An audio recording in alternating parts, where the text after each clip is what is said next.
पिछले वीडियो के अंदर हमने कंस्ट्रक्शन वाला पार्ट स्टार्ट किया था इंडक्शन मशीन का, जिसमें मैंने आपको सबसे पहले स्टेटर कंस्ट्रक्शन के बारे में समझाया। स्टेटर कंस्ट्रक्शन में हमने मेजर फोकस अपना रखा स्लॉट्स की शेप के बारे में, जिसमें मैंने बताया 4 तरह के स्लॉट्स जनरली यूज किए जाते हैं: ओपन, सेमी ओपन और एक क्लोज्ड। ठीक है, जिसमें कि ओपन का यूज ज्यादातर हमारा होता है डीसी और सिंक्रोनस में, और सेमी ओपन का इंडक्शन में। डीसी में ओपन क्यों यूज होते हैं? क्योंकि एयर गैप ज्यादा, आर्मेचर रिएक्शन कम, तो कम्यूटेशन इंप्रूव। सिंक्रोनस में ओपन, एयर गैप ज्यादा, आर्मेचर रिएक्शन कम, तो स्टेबिलिटी ज्यादा। इंडक्शन में सेमी ओपन में हार्मोनिक्स और लीकेज दोनों मॉडरेट होते हैं। फिर मैंने एक रोटर भी एक्सप्लेन किया, स्क्विरल केज रोटर, जिसके अंदर मैंने बताया कि रोटर पे कंडक्टर्स ना होके एल्यूमिनियम या कॉपर बार्स होते हैं, जो कि एंड रिंग से जुड़े होते हैं, जो रोटर के बार्स को शॉर्ट सर्किट करती है, और साथ ही साथ ये स्क्यूड होते हैं ताकि ये हार्मोनिक्स को रिड्यूस कर पाए। इसके अंदर मैग्नेटाइजिंग करंट कम होता है और इसकी पावर फैक्टर बेहतर होता है as compare to wound rotor, लेकिन रेजिस्टेंस कम होने से इसका स्टार्टिंग टॉर्क कम हो जाता है। अब हम लोग सेकंड रोटर की तरफ अपना मूव करेंगे, that is wound rotor induction motor. अब देखो वाउंड रोटर में क्या होता है कि जैसे कि स्टेटर पे वाइंडिंग होती है, सेम वे में रोटर पे भी वाइंडिंग रखी जाती है। ठीक है, बट हाँ, एक चीज हम लोग मिस कर रहे हैं। मैंने आपको पिछले लेक्चर के एंड में एक क्वेश्चन बोला था करने के लिए, वो शायद सभी लोग अटेम्प्ट कर चुके होंगे। वाउंड रोटर पे अभी आ रहा हूं, पहले वो क्वेश्चन देख लेते हैं। तो क्वेश्चन क्या था कि 3 फेज 4 पोल इंडक्शन मोटर है। 3 फेज 4 पोल इंडक्शन मोटर है, जिसमें 36 स्लॉट्स ऑन स्टेटर हैं और 28 स्लॉट्स ऑन रोटर मैंने बताए थे। ठीक है, अब मैंने ये आपसे पूछा था कि मुझे ये बताओ कि रोटर पे कितने फेज है, क्योंकि देखो मैंने लास्ट लेक्चर में ये बताया भी था कि रोटर पे एज सच कोई फेजेस नहीं होते, हम एज्यूम कर लेते हैं 3 फेज, लेकिन क्वेश्चन यही है कि कितने फेज है। तो देखो सबसे पहले सिंक्रोनस की तरह मैं यहां पे एम निकालता हूं। एम क्या था सिंक्रोनस में? स्लॉट्स अपॉन पोल इनटू फेज। तो स्टेटर पे 36 स्लॉट हैं, 4 पोल हैं और 3 फेज हैं, तो 3 बना। ठीक है, अब रोटर पे कितने पोल्स होने चाहिए बताओ? 4 होने चाहिए ना, तभी तो टॉर्क बनेगा, क्योंकि स्टेटर पे अगर 4 पोल हैं तो रोटर पे भी 4 ही पोल होने चाहिए। तो रोटर पे 4 पोल बनेंगे। तो अब यहां पे अगर स्लॉट्स पर पोल निकालोगे, स्लॉट्स पर पोल कितना होगा? 28/4 इक्वल टू 7।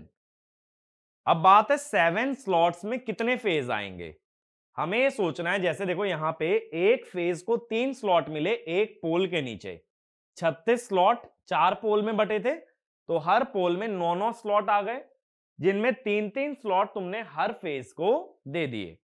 लेकिन रोटर में एक पोल के नीचे 7 स्लॉट हैं। अब ये कितने फेजेस में डिवाइड करोगे? हम कहेंगे यहां 7 फेजेस में डिवाइड करेंगे विद 1 स्लॉट पर फेज, या उल्टा कह सकते हो एक फेज रखेंगे और सातों स्लॉट एक फेज को दे देंगे, ऐसा भी कह सकते हो। तो डिपेंडिंग अपॉन ऑप्शन इसका आंसर आना चाहिए 7 फेजेस, जिसमें कि एक एक स्लॉट एक एक फेज को रिप्रेजेंट करता है। बात समझे? तो इस टाइप का क्वेश्चन भी एग्जाम में पूछ सकते हैं। तो इसका बेसिक प्रिंसिपल क्या है? That same number of poles must be present on stator as well as rotor. अब हम बात कर रहे थे अपनी वाउंड रोटर की, तो मैं अभी क्या बता रहा था? मैंने ये बोला था वाउंड रोटर में जैसे स्टेटर पे वाइंडिंग होती है, सेम वे में रोटर पे भी वाइंडिंग होगी। तो अगर स्टेटर पे 3 फेजेस हैं, तो मान लो कि रोटर पे भी 3 फेजेस होंगे, और जैसे स्टेटर पे हार्मोनिक एलिमिनेट करने के लिए शॉर्ट पिचिंग और डिस्ट्रीब्यूटेड वाइंडिंग का यूज करते हो, सेम वे में रोटर की वाइंडिंग भी शॉर्ट पिच और डिस्ट्रीब्यूटेड होगी। तो इसमें लिखना इन WRIM, इसको स्लिप रिंग इंडक्शन मोटर भी कहते हैं, रीजन अभी समझाऊंगा। तो SRIM कह सकते हो शॉर्ट में, या WRIM। The rotor also contains winding similar to the stator, that is the rotor winding can also be short pitched and distributed just like stator winding। इतनी बात क्लियर हुई। अगला point, the rotor must be wound for same number of poles as the stator winding, as the stator winding. अगला point, ये तो मैंने पहले भी बता रखा है ना कि सेम नंबर ऑफ पोल्स होने चाहिए तभी टॉर्क बनेगा। स्क्विरल केज में same number of pole automatic आते हैं, वाउंड रोटर में हमें बनाने पड़ते हैं। अगला point, there can be any number of phases on the rotor, but in general we consider 3 phases on the rotor. जैसा अभी हमने क्वेश्चन में भी देखा, रोटर में 7 फेज आ गए थे। रोटर में कितने भी फेज हो सकते हैं, बट जनरली क्या मान के चलते हैं, 3 फेज। अब देखो इसको दिखाते कैसे हैं। स्टेटर ज्यादातर डेल्टा कनेक्टेड होता है, जैसे सिंक्रोनस के अंदर ज्यादातर स्टार कनेक्शन होता है ना, ऐसे ही इंडक्शन के अंदर ज्यादातर delta connected delta connected stator होता है। ऐसा क्यों होता है? जब टॉर्क का फॉर्मूला पढ़ लोगे ना तो ये चीज क्लियर हो जाएगी। यहां पे आएगी अपनी 3 फेज सप्लाई, ठीक है। अब जो रोटर होता है, रोटर हमेशा स्टार होता है। स्टेटर तो स्टार डेल्टा भी हो सकता है, डेल्टा भी हो सकता है और स्टार भी हो सकता है, बट रोटर स्टार ही होगा। और क्या होगा, अपने पास एक शाफ्ट होगा, शाफ्ट के साथ ये टर्मिनल्स को जोड़ना है तो ये जुड़ते हैं स्लिप रिंग की मदद से, इसीलिए इसको स्लिप रिंग इंडक्शन मोटर भी कहते हैं। तो 3 फेज की रोटर वाइंडिंग है तो 3 स्लिप रिंग यूज होंगी। जैसे सिंक्रोनस में रोटर पे डीसी वाइंडिंग है तो 2 ही स्लिप रिंग यूज होती हैं। जैसे देखो ये फर्स्ट फेज आ गया,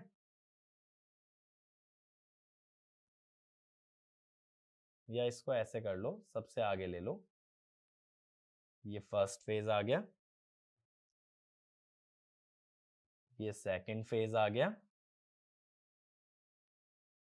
और ये अपना थर्ड फेज आ गया, ठीक है। अब ये जो स्लिप रिंग है इससे 3 टर्मिनल जुड़ गए, यहां उन स्लिप रिंग से ब्रशेस को जोड़ो। अब ये ब्रशेस को तुम किसी इलेक्ट्रिकल लोड से जोड़ सकते हो।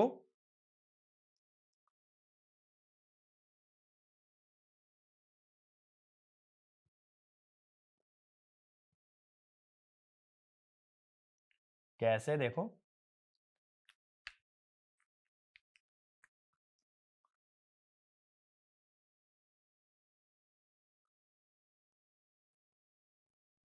इस टाइप से। तो ये वेरिएबल रेजिस्टेंस जोड़ दिया हमने तीनों फेजेस में। तो ये हमारा रोटर है जो कि हमेशा क्या होता है, स्टार कनेक्टेड। तो इसमें लिखना, the stator of a induction motor can be star as well as delta connected, but by default we assume the stator to be delta connected, but in a wound rotor induction motor the rotor must always be star connected, where the terminals of rotor winding are connected to slip rings on the shaft of the motor, which are further connected to brushes, which are then connected to variable resistances, so that we can vary the resistance in series with the rotor winding। ठीक है, rotor winding के साथ लगा resistance vary कर सकते हो। अगला point, slip rings are made of phosphor bronze whereas the brushes are made of carbon.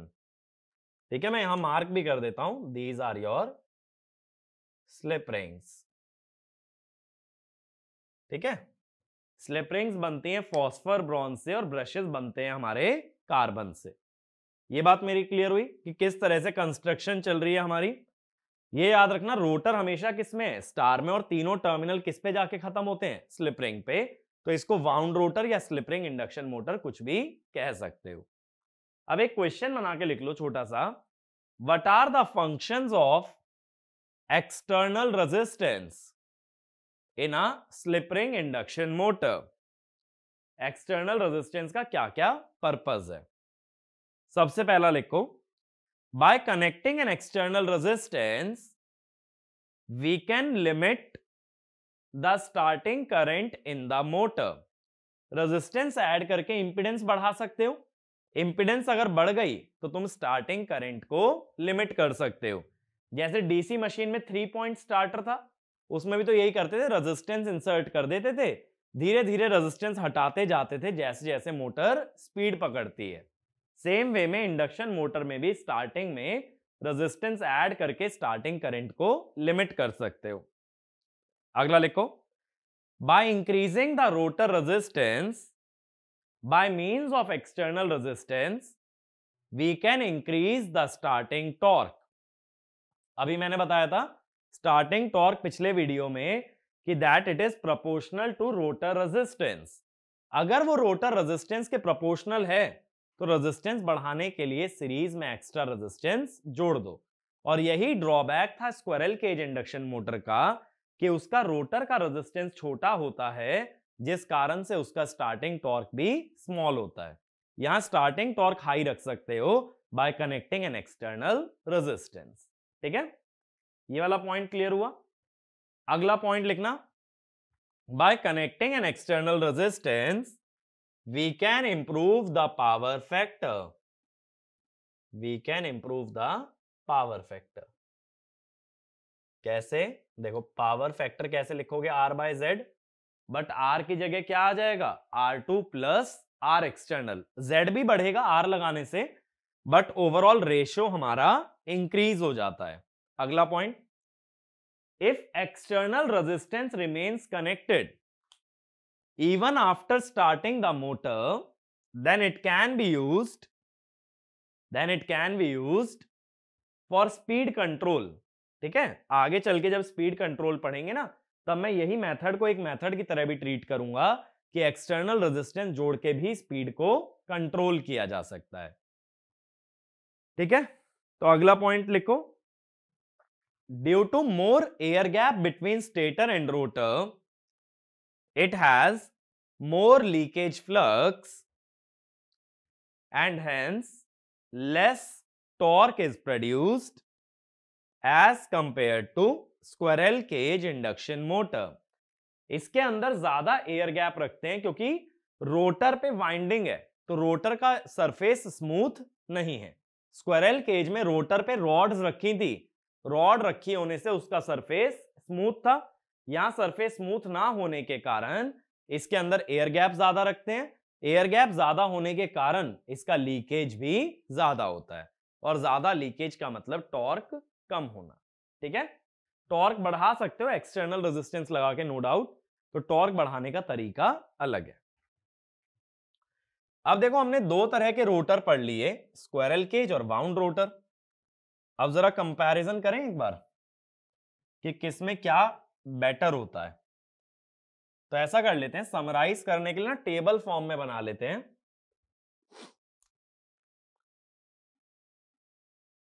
Parameter,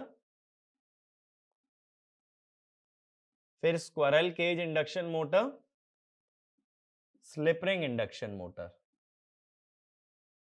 ऐसे 3 कॉलम बना लेना। ठीक है, सबसे पहली बात करते हैं कंस्ट्रक्शन की।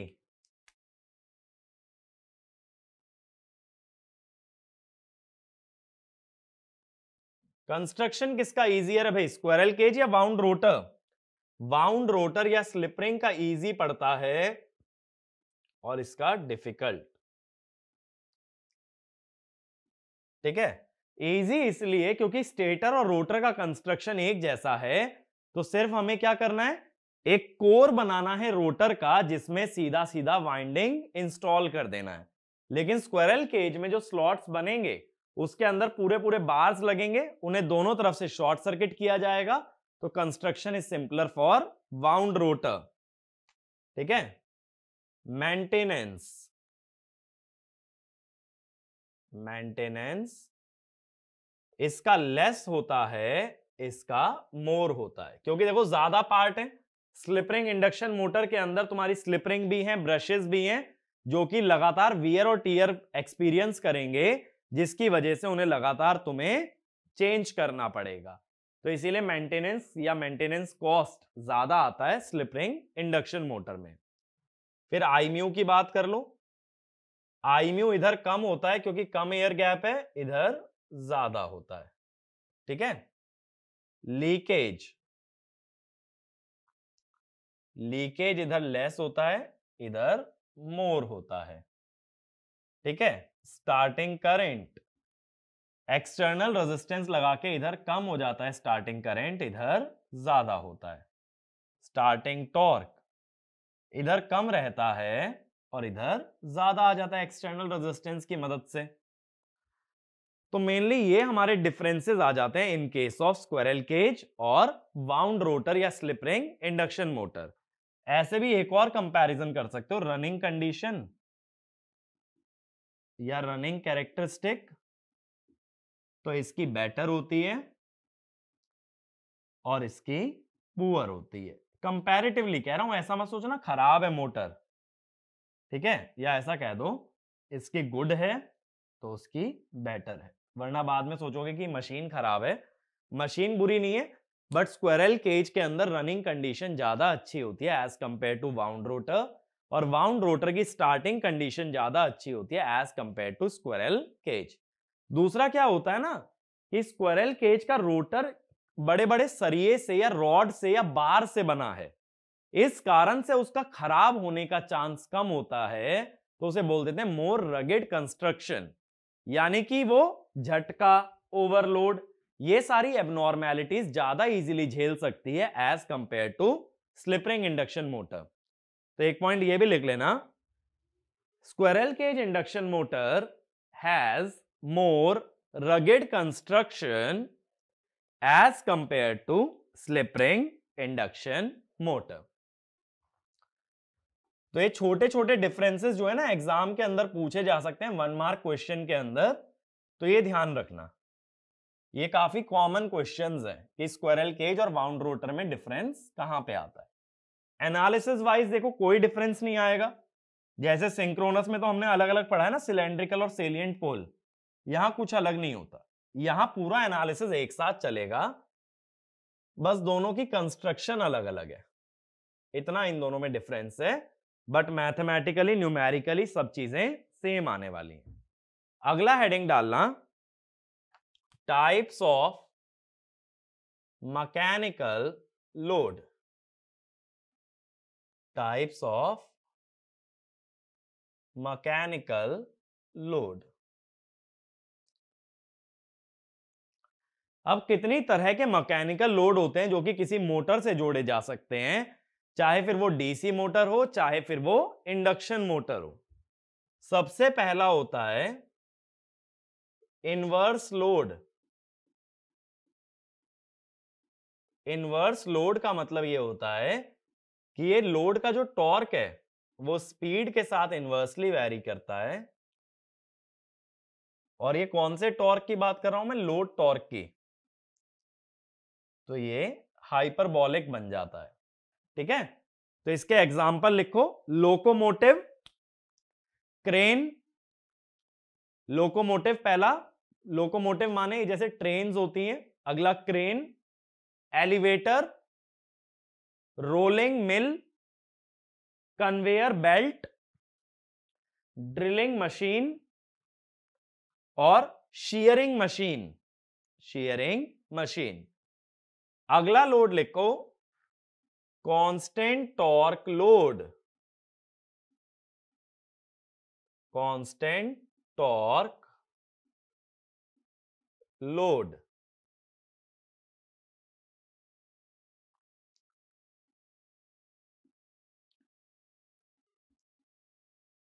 तो लोड टॉर्क वर्सेस स्पीड का जो ग्राफ आएगा वो कुछ इस टाइप से आएगा, दैट विल बी कांस्टेंट। तो इसका एग्जांपल लिखो, looming mill, looming mill, paper rolling mill, paper rolling mill, lathe machine, lathe machine. और यहां लिख भी लेना, यहां squirrel cage induction motor prefer किया जाता है और यहां पे प्रेफर करते हैं स्लिप रिंग इंडक्शन मोटर। तीसरा लोड लिखना, पैराबोलिक लोड, पैराबोलिक लोड। इसमें जो लोड टॉर्क होता है वो स्पीड स्क्वायर के या स्पीड क्यूब के भी प्रोपोर्शनल हो सकता है, ठीक है, यानी स्पीड की कुछ पावर के। और यहां कौन सी मोटर का यूज किया जाता है? In generally squirrel cage induction motor. Example लिखो, फैन लोड और पंप लोड। अब बहुत बार एग्जाम में क्या हो सकता है, किसी लोड का नाम दिया हो और वहां तुम्हें टॉर्क और स्पीड का रिलेशन यूज करना पड़ जाए, तब ये रिलेशन पता होना चाहिए। और यहां लोड टॉर्क और स्पीड के बीच का ग्राफ कैसा बन जाएगा? एन स्क्वायर या एन क्यूब का ग्राफ इस टाइप से, ठीक है। तो ये रिलेशंस का यूज कैसे आएगा? किसी छोटे मोटे एग्जाम में अगर डायरेक्टली ये पूछ लिया गया कि भाई ऐसा लोड है, बताओ टॉर्क वर्सेस स्पीड का रिलेशन क्या होगा, तो इनके एग्जांपल्स ना याद रहने चाहिए।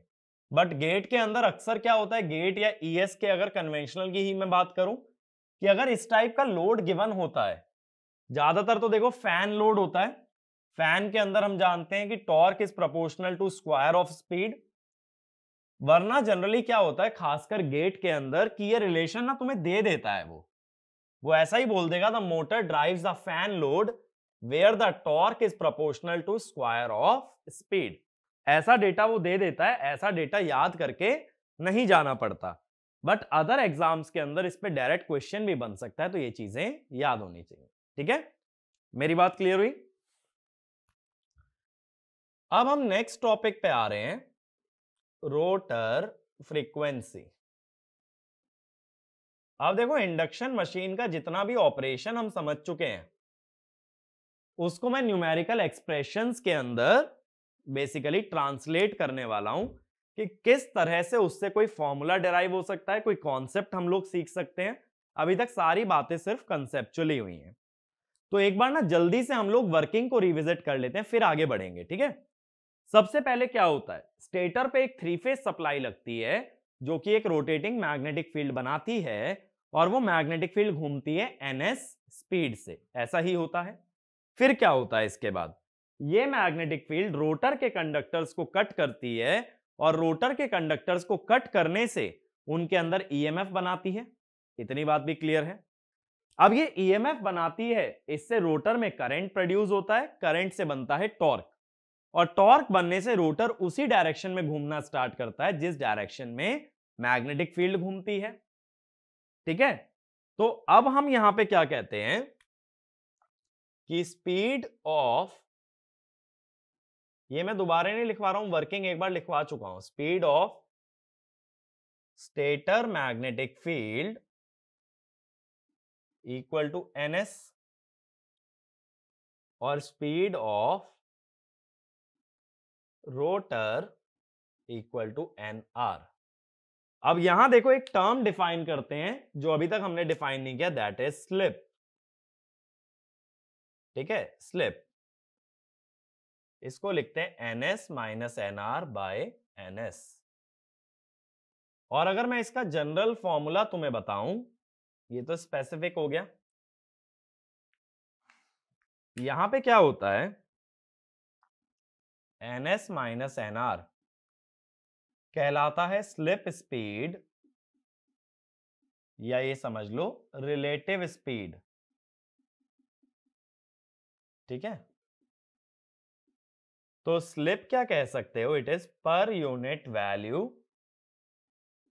Of relative speed. भाई रिलेटिव स्पीड आया ns माइनस nr, उसको रेटेड वैल्यू या ns से अगर डिवाइड कर दें तो पर यूनिट में आ जाएगी वैल्यू। तो slip is nothing but per unit value of relative speed. तो कहीं ns माइनस nr पूछा जाता है तो उसको लैंग्वेज में रिलेटिव स्पीड भी कहा दिया जाता है या स्लिप स्पीड भी कह देते हैं। अब ये जो स्लिप टर्म है ना, ये आई कहां से है? ये आई है मैकेनिक्स से। मैकेनिक्स में क्या होता है, दो तरह के मोशन होते हैं, रोलिंग और स्लिपिंग।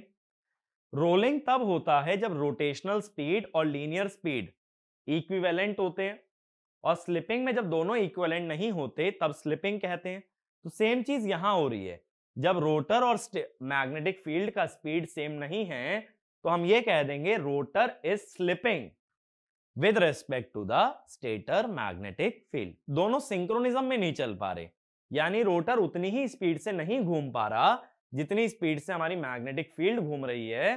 तो इसके रेस्पेक्ट में क्या कर रहा है, स्लिप कर रहा है, इसके पीछे रह जा रहा है, तो उसको हमने बोल दिया स्लिप। ठीक है, स्लिप का कॉन्सेप्ट क्लियर हुआ। अब देखो क्या होता है, जब रोटर एनआर से घूमने लगता है तो रोटर के रेस्पेक्ट में मैग्नेटिक फील्ड कितनी स्पीड से घूमती है, एनएस माइनस एनआर। ये बात क्लियर है?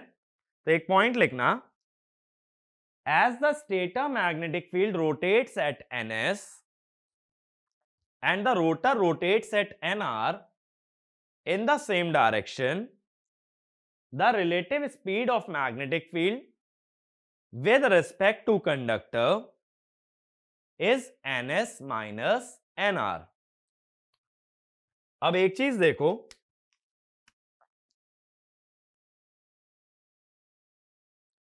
कि अगर कंडक्टर को स्टेशनरी मान लें, मान लो ये है ए, सॉरी रोटर पे मैं कंडक्टर दिखाऊंगा,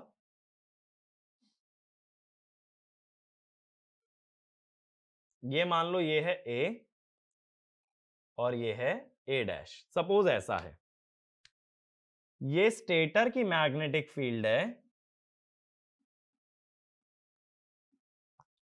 और रोटर को स्टेशनरी मान लिया, तो ये कितनी स्पीड से घूम रही है, ns माइनस एनआर आरपीएम। यही बात हुई ना, रोटर को स्टेशनरी मान ले तो ns माइनस एनआर आरपीएम से घूमेगी। अब देखो इस समय पे ए वाले फेज में ईएमएफ मैक्सिमम होगा, EMF is maximum in coil A dash. ये तो मैंने इसी चैप्टर के अंदर भी बताया ना, जब कोई मैग्नेटिक फील्ड किसी कॉइल के पैरेलल लाई करती है तो उस कॉइल में ईएमएफ मैक्सिमम हो जाता है। जब ये 90 डिग्री घूम जाएगी तो ईएमएफ जीरो हो जाएगा, फिर 90 डिग्री पे नेगेटिव, फिर 90 डिग्री पे जीरो। तो मैं ये कहूंगा after one revolution EMF is again maximum, EMF is again maximum in A dash। बात क्लियर है? एक पूरे रेवोल्यूशन के बाद वापस ये A डैश पे आएगी, तब EMF वापस से क्या हो जाएगा, मैक्सिमम। तो टाइम फॉर वन रेवोल्यूशन, या ये कह लो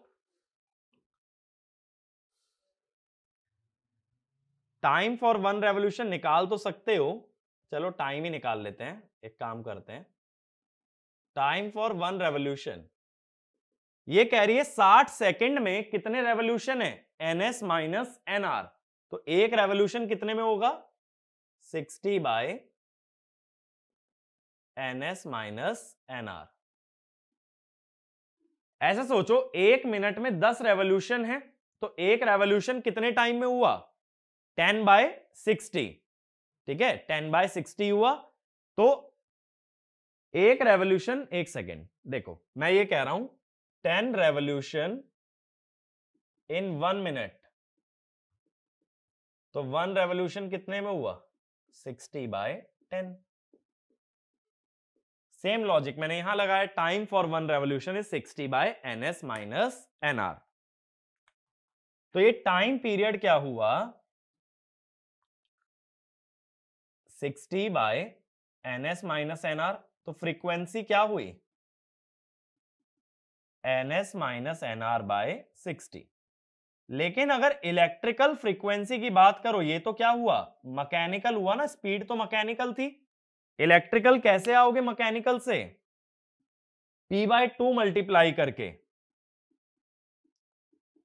तो कितना हो जाएगा?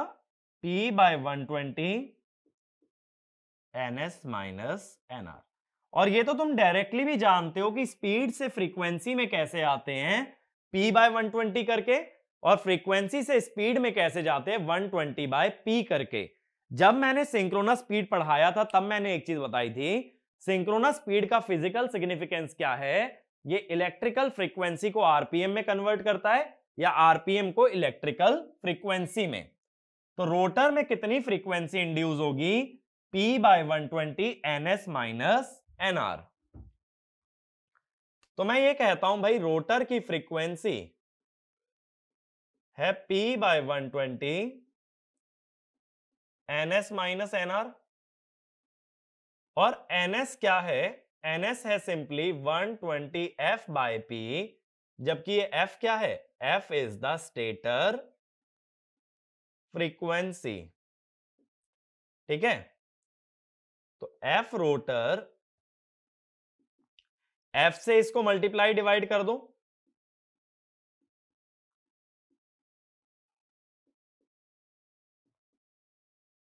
ये हो जाएगा 120 f बाय p हो गया ns। अब ये ns minus nr by ns कितना होता है? Slip sf।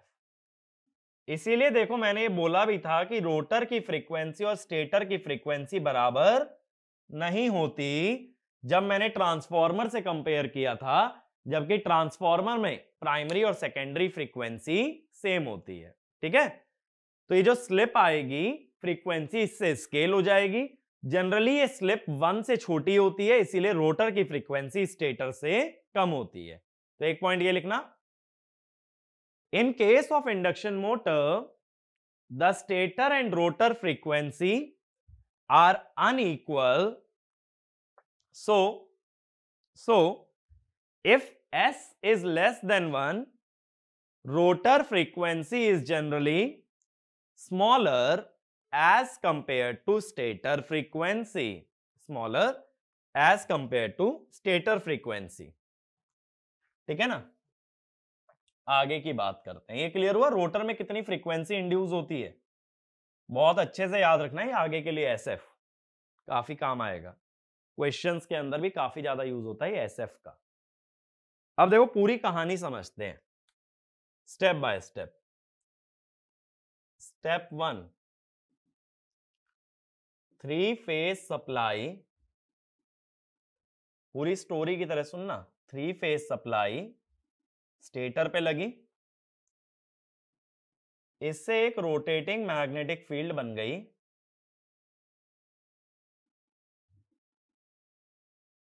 और वो कितनी स्पीड से घूम रही है? Rotates at ns with respect to stator. ठीक है, स्टेटर पे खड़े होके देखोगे तो वो ns से घूमती दिखेगी। स्टेटर को ना हमेशा जब मैकेनिक्स की टर्म में जाओगे ग्राउंड से कंपेयर कर लेना। क्यों? क्योंकि स्टेटर स्टेशनरी है। अगर खुद को विजुअलाइज भी करना है ना, तो ये समझो अगर मैं एकदम ऐसे खड़ा हूं बिल्कुल सीधा, जिसमें कि मैं मूव नहीं कर रहा हूं, तो मैं स्टेटर की तरह बिहेव कर रहा हूं। ठीक है, तो ये समझो ग्राउंड पे खड़े होकर देखोगे तो मैग्नेटिक फील्ड कितने से घूम रही है? ns से। अब step 2, rotor rotates at nr। ठीक है, step 3, frequency of voltage and current induced on rotor is equal to sf। बात समझे? ये तो अभी हमने निकाली ना, फ्रीक्वेंसी ऑफ रोटर का मतलब ये है कि रोटर में पैदा होने वाला ईएमएफ और करंट, उसकी फ्रीक्वेंसी को कहते हैं रोटर फ्रीक्वेंसी। अब देखो रोटर में करंट है, 3 फेज करंट है और रोटर में 3 फेज वाइंडिंग भी है, तो रोटर भी अपनी मैग्नेटिक फील्ड बनाएगा। तो इसके बाद लिखना the rotor contains 3 phase winding which is space displaced by 120 degree and carries 3 phase current. So rotor also produces a rotating magnetic field. A rotating magnetic field. तो मैं स्टेप 4 पे आता हूं। Speed of rotor magnetic field with respect to rotor 120 by P SF। अब ये सोचोगे भाई ये सर ने जल्दी जल्दी एकदम से क्या लिख दिया। एक बात समझो, ये जो 120 F by P वाला फॉर्मूला है, ये जो स्पीड देता है ये विद रिस्पेक्ट टू वाइंडिंग देता है। यानी अगर रोटर में ये फॉर्मूला लगाओगे तो with respect to rotor, stator में लगाओगे तो with respect to stator. Winding जहां प्लेस्ड है, वाइंडिंग के रेस्पेक्ट में मैग्नेटिक फील्ड ऐसे घूमेगी। मतलब ऐसे सोचो, सपोज कि लेटस से कि मैं एक बॉल थ्रो करता हूं, ठीक है ना, मैं एक बॉल थ्रो करता हूं, मैंने यहां से ऐसे लुढ़का दी बॉल, ऐसे लुढ़का दिया है, तो मेरे रेस्पेक्ट में बॉल इतनी स्पीड से जा रही है। अब ये मेरा पूरा प्लेटफॉर्म चलने लग जाए, मैं जैसे मान लो एक कार के अंदर बैठा हूं, तब मैं एक बॉल को लुढ़का रहा हूं, तब भी वो उतनी ही स्पीड से मेरे रेस्पेक्ट में जाएगी। यानी कि जो एनएस वाला फॉर्मूला है वो वाइंडिंग के रेस्पेक्ट में स्पीड बताता है। वाइंडिंग घूम रही है तो भी उसी के रेस्पेक्ट में, वाइंडिंग स्टेशनरी है तब भी वाइंडिंग के ही रेस्पेक्ट में। ये मत सोचना जो 120 F by P वाला फॉर्मूला है कि वो ग्राउंड के रेस्पेक्ट में देता है, नहीं। यहां वाइंडिंग ग्राउंड पे थी या स्टेटर पे थी तो स्टेटर के रेस्पेक्ट में थी, यहां वाइंडिंग रोटर पे है तो रोटर के रेस्पेक्ट में। ये क्लियर हुआ। अब लेकिन बात यह है देखो कि रोटर खुद भी घूम रहा है, रोटर खुद भी घूम रहा है और कितनी स्पीड से घूम रहा है, एनआर से। ऐसे सोचो जैसे एक गाड़ी है, ठीक है, बहुत अच्छा तो ड्रॉ नहीं कर रहा हूं, ये एक गाड़ी है, ये जा रही है v वेलोसिटी से, इस पे एक बंदा चल रहा है v1 से विद रेस्पेक्ट टू कार। तो मैं पूछता हूं find velocity with respect to ground, ठीक है। ऐसे सोचो, इसका मतलब जैसे मान लो तुम एक एस्केलेटर चढ़ते हो, एस्केलेटर पे खड़े रहोगे आराम से, धीरे धीरे वो ऊपर ले जाएगा। तुम एस्केलेटर पे भी ऊपर चढ़ने लगते हो, तुम एस्केलेटर पे ऊपर चढ़ने लगोगे और एस्केलेटर खुद भी चल रहा है तो जल्दी पहुंचोगे या देर से, जल्दी पहुंचोगे। जल्दी पहुंचने का मतलब कि तुम्हारी स्पीड बढ़ गई। ऐसे ही मैं कह रहा हूं, एक और एग्जांपल लो। मान लो ट्रेन की छत पे अपना हीरो खड़ा है, ठीक है, मूवीज में जैसे हीरो खड़ा रहता है ना, ट्रेन की छत पे खड़ा है, अब वो दौड़ना शुरू करता है, किस डायरेक्शन में, ट्रेन की ही डायरेक्शन में। तो क्या ग्राउंड के रिस्पेक्ट में वो और तेज भागता दिखेगा या धीरे। ट्रेन अगर 1 किलोमीटर आगे गई और वो 200 मीटर ट्रेन के रिस्पेक्ट में आगे गया तो ग्राउंड से हमें 1200 मीटर दिखेगा, ठीक है। ये बात समझ रहे हो कि अगर ये कार के रिस्पेक्ट में v1 से जा रहा है और कार v से जा रही है तो विद रिस्पेक्ट टू ग्राउंड दिखेगा v प्लस v1। ऐसे ही मैं कह रहा हूं कि ये मेरा रोटर है, रोटर कितनी स्पीड से घूम रहा है, एनआर से, और इससे बनने वाली जो मैग्नेटिक फील्ड है, मान लो ऐसे एक नॉर्थ साउथ, ये घूम रही है एस एन एस से, किसके रिस्पेक्ट में, रोटर के रिस्पेक्ट में। अब अगर मैं कहूं स्पीड ग्राउंड से देखें, ग्राउंड माने मशीन में स्टेटर, क्योंकि वो स्टेशनरी है, तो क्या दिखेगी, S N S plus N R. बात समझे, S N S plus N R. अब स्लिप कैसे डिफाइंड है, स्लिप कैसे डिफाइंड है भाई, स्लिप है ns minus nr by ns। तो s ns कितना है? ns minus nr। तो मैं कहता हूं step 5, speed of rotor magnetic field with respect to stator और ग्राउंड, ये हमने बोला है S N S plus N are. S N S है N S minus N R plus N R. N R से एन आर कट गया, ये हो गई एन एस। तो स्टेटर की मैग्नेटिक फील्ड भी स्टेटर के रेस्पेक्ट में एन एस से घूमती है, रोटर की मैग्नेटिक फील्ड भी स्टेटर के रेस्पेक्ट में एनएस से घूमती है। और यही कंडीशन है टॉर्क प्रोडक्शन की कि दोनों मैग्नेटिक फील्ड एक दूसरे के रेस्पेक्ट में स्टेशनरी रहें, या ये कह दो दोनों साथ साथ रोटेट करें। मैंने बोला था टॉर्क प्रोडक्शन की एक पोल वाली कंडीशन मैं पहले डिराइव कर दिया हूं, दूसरी कंडीशन बाद में पढ़ेंगे। तो दूसरी हमने अभी यहां पे प्रूव की है कि दोनों मैग्नेटिक फील्ड सेम स्पीड से घूमती हैं। इसके लिए ना रिलेटिव वेलोसिटी का बेसिक सा कॉन्सेप्ट क्लियर होना चाहिए, विजुअलाइजेशन क्लियर होना चाहिए कि अगर तुम एक गाड़ी पे खड़े हो तो गाड़ी है रोटर और तुम हो रोटर की मैग्नेटिक फील्ड। तुम गाड़ी के रेस्पेक्ट में अगर V1 से जा रहे हो और गाड़ी V से जा रही है तो ग्राउंड के रेस्पेक्ट में दिखेगा V प्लस V1। तो मैं इस ऑब्जर्वर ये बंदे को किससे कंपेयर कर रहा हूं? मैग्नेटिक फील्ड से, और इसको रोटर से। तो मैं ये कह रहा हूं मैग्नेटिक फील्ड की स्पीड ग्राउंड के रेस्पेक्ट में कितनी दिखेगी? That is V plus V1। ऐसे यहां पे S N S plus N R. और ये ध्यान रखो, ये जो 120 F/P वाला फॉर्मूला है ये स्पीड देता है किसके रेस्पेक्ट में? जिस पार्ट पे वाइंडिंग रखी होती है। यानी रोटर वाली वाइंडिंग का यूज करोगे तो रोटर के रेस्पेक्ट में, स्टेटर की वाइंडिंग को देखोगे तो स्टेटर के रेस्पेक्ट में।